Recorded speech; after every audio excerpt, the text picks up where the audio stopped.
Pernah nggak sih kalian melihat panel RPM di motor ataupun di mobil? Dan pernahkah juga kalian bertanya, sebenarnya panel RPM tersebut menunjukkan apa sih? Nah, di bahasan kali ini ada hubungannya dengan RPM yang ditunjukkan oleh panel tersebut.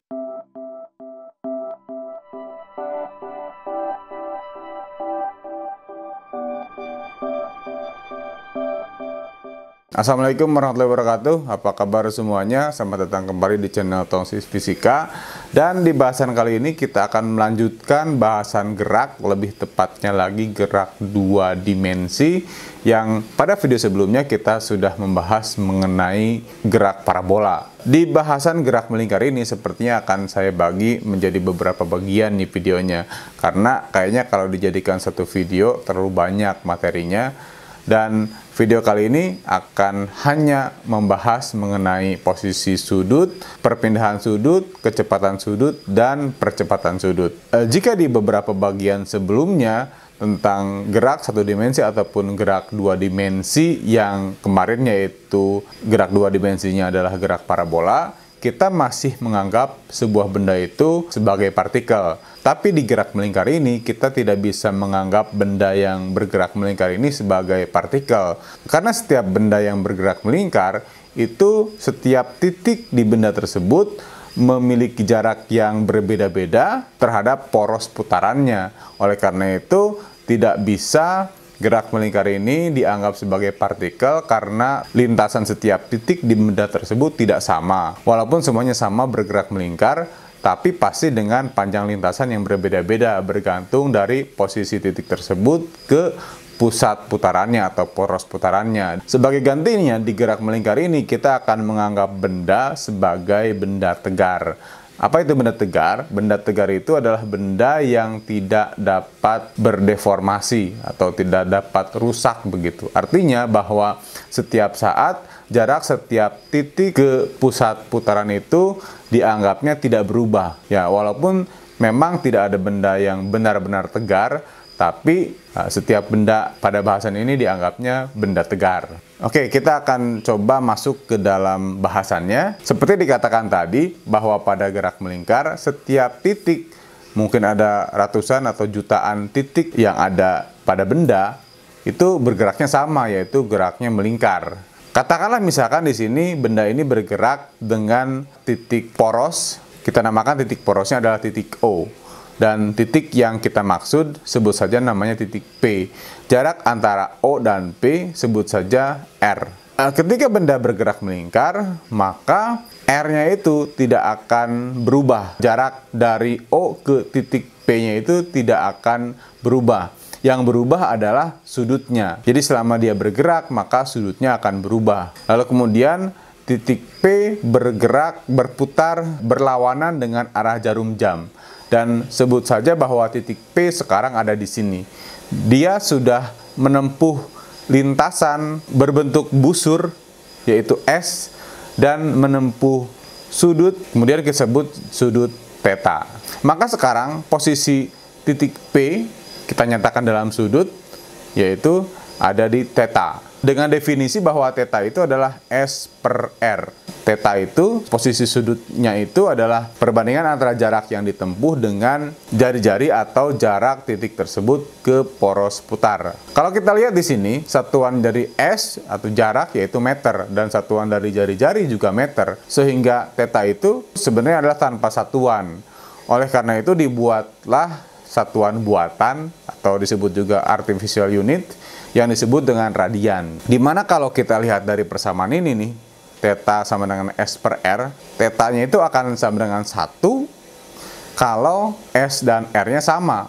Itu juga mengartikan bahwa satu radian itu adalah sudut yang dibentuk ketika panjang busur lintasan benda itu sama dengan jari-jarinya. Yang kita ketahui, sudut itu kan satuannya derajat.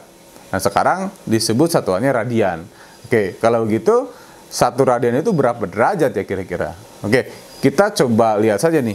Kalau satu putaran itu 360 derajat. Ya. Nah, sedangkan kalau benda ini bergerak melingkar nih, maka kalau satu putaran berarti jarak yang dia tempuhnya atau S-nya itu sudah 1 keliling lingkaran kalau begitu. Sedangkan keliling lingkaran itu adalah 2VR. Sehingga kita bisa melihat bahwa theta sama dengan S per R yang tadi ini ya. Satu keliling lingkaran itu 360 derajat sudutnya, dan S-nya itu jarak yang ditempuhnya adalah 2V per R. Kalau kita pindahkan 2R-nya ke bawah 360 derajat, maka 360 derajat per 2R sama dengan 1 radian. Di mana V-nya itu seperti kita ketahui adalah 22 per 7. Oke? Nah, sehingga kalau begitu, 1 radian itu adalah 360 derajat per 2, kita masukkan V-nya 22 per 7, sehingga 1 radian itu sama dengan 57,3 derajat. Di 1 radian itu sudut yang diapit ketika jari-jarinya dengan busur yang ditempuhnya sama panjangnya, atau 1 radian itu sama dengan 57,3 derajat. Nah, pergerakan titik P ini dalam gerak melingkar ini bisa mewakili seluruh titik yang ada pada benda. Oke, dari tadi kita menyebutkan posisi sudut nih. Nah, jadi yang dimaksud dengan posisi sudut itu adalah sudut yang dibentuk antara titik yang bersangkutan dengan garis acuan. Yang kemudian garis acuannya ini sering dipakainya adalah sumbu X positif. Dan posisi sudut ini akan positif kalau dia bergeraknya berputar berlawanan jarum jam. Sebaliknya dia akan negatif kalau bergerak searah dengan jarum jam. Sama juga dengan di gerak lurus. Kalau di gerak lurus kan kita tahu ada posisi ya. Nah, kalau di gerak melingkar ada yang disebut dengan posisi sudut. Nah, kalau di gerak lurus atau di gerak translasi ada yang disebut dengan perpindahan, maka di sini pun di gerak melingkar ada yang disebut dengan perpindahan. Tapi perpindahannya sebutnya perpindahan sudut. Gitu. Nah, misalkan sebuah titik tadinya di A, ketika di A sudutnya adalah theta I, sudut awal, sudut inisial, seperti biasa I inisial ya. Dan ketika di B, sudutnya adalah theta F, theta final, gitu. Nah, sehingga perpindahan sudutnya atau delta theta-nya adalah sudut final atau theta F dikurangi dengan theta I. Nah, perpindahan sudut ini satuannya sama tentunya dengan sudut, yaitu bisa dalam radian atau juga bisa dalam derajat. Atau nanti ada lagi dalam putaran, boleh-boleh saja. Oke, nah sama juga dengan gerak lurus. Kalau di gerak lurus ada yang disebut dengan kecepatan, maka di sini pun ada yang disebut dengan kecepatan sudut. Ya, kecepatan sudut itu kira-kira seberapa cepat si gerak melingkar itu berputar. Ya, jadi kalau misalkan kecepatan sudutnya tinggi, berarti perpindahan sudutnya akan semakin cepat. Sebaliknya kecepatan sudutnya akan rendah kalau perpindahan sudutnya lambat. Dan juga sama seperti di gerak lurus, ada kecepatan rata-rata dan kecepatan sesaat, maka di gerak melingkar pun ada yang disebut dengan kecepatan sudut rata-rata dan kecepatan sudut sesaat. Kecepatan sudut rata-rata atau kita lambangkan dengan omega adalah perubahan sudut dibagi dengan selang waktu. Atau sudut akhir dikurangi sudut awal dibagi selang waktunya nih, seperti ini nih. Atau kalau dia kecepatan sudut sesaat berarti juga adalah seperti ini. Satuan dari kecepatan sudut atau omega ini adalah radian per sekon tentunya. Karena theta-nya radian dan T-nya, delta T-nya adalah sekon. Nah, radian per sekon atau ada juga putaran per menit atau juga disebut RPM, rotation per menit ya, atau revolution per menit. Jadi kalau yang tadi kita pertanyakan sebelumnya apa itu RPM? RPM itu adalah satuan dari kecepatan putaran atau kecepatan sudut. Berarti kalau misalkan penunjuk RPM di motor atau di mobil itu menunjukkan 1000 RPM, itu artinya putaran mesinnya adalah 1000 putaran atau 1000 rotation per menit.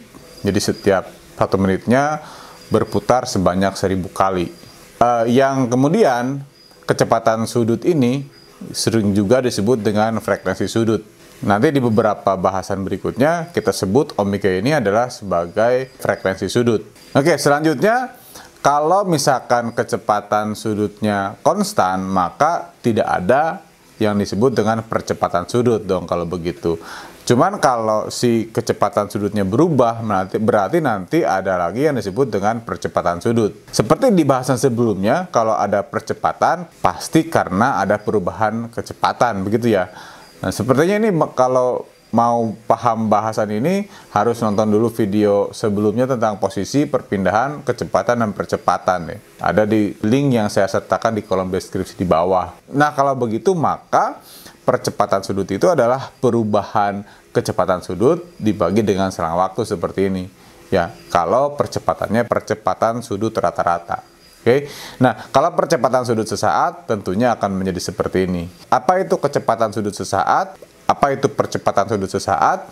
Ini konsepnya sama dengan kecepatan sesaat dan percepatan sesaat yang sudah saya bahas di video sebelumnya. Karena kalau dibahas sekarang terlalu lama nih. Oke. Nah, nonton saja di video sebelumnya yang linknya saya sertakan di kolom deskripsi itu. Oke. Nah, sekarang bahwa kecepatan sudut dan percepatan sudut itu adalah vektor.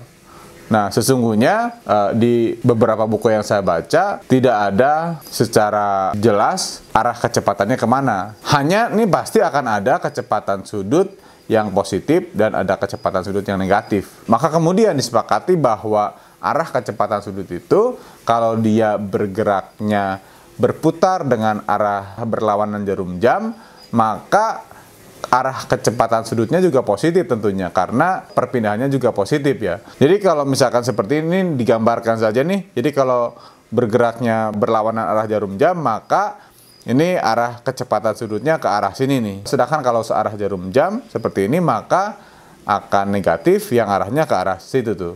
Ya, maka ini akan sangat berguna kalau menggunakan tangan kanan. Jadi kalau misalkan 4 jari kita menunjukkan arah putarannya searah jarum jam seperti itu, maka arah jari jempol kita itu menunjukkan arah kecepatan sudutnya. Kalau berlawanan arah jarum jam ke arah sini, yang ini kalau searah dengan jarum jam. Nah, bagaimana dengan arah percepatan sudutnya? Nah, arah percepatan sudutnya itu akan searah dengan kecepatan sudut jika putarannya bertambah cepat. Sedangkan arah percepatannya akan berlawanan dengan arah kecepatan sudutnya jika putarannya melambat. Nah, itu dulu bahasan kita di video kali ini, yaitu tentang posisi sudut, kecepatan sudut, dan percepatan sudut. Nah, untuk mengakhirinya, coba kita bahas sedikit latihan. Oke, seperti ini. Untuk beberapa waktu tertentu, sebuah pintu berputar dengan persamaan θ sama dengan 5 tambah 10 tambah 2T kuadrat dengan θ dalam radian dan T dalam sekon. Berapakah posisi sudut, kecepatan sudut, dan percepatan sudut pada saat T sama dengan 3 sekon?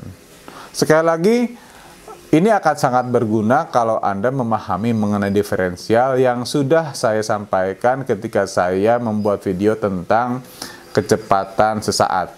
Ya, link videonya saya sertakan di kolom deskripsi yang ada di bawah.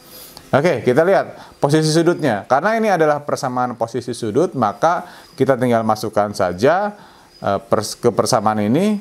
Karena yang kita ingin tahu bahwa saat T sama dengan 3, maka tinggal kita ganti T-nya dengan 3 menjadi seperti ini. Sehingga posisi sudutnya pada saat 3 sekon adalah di 53 radian.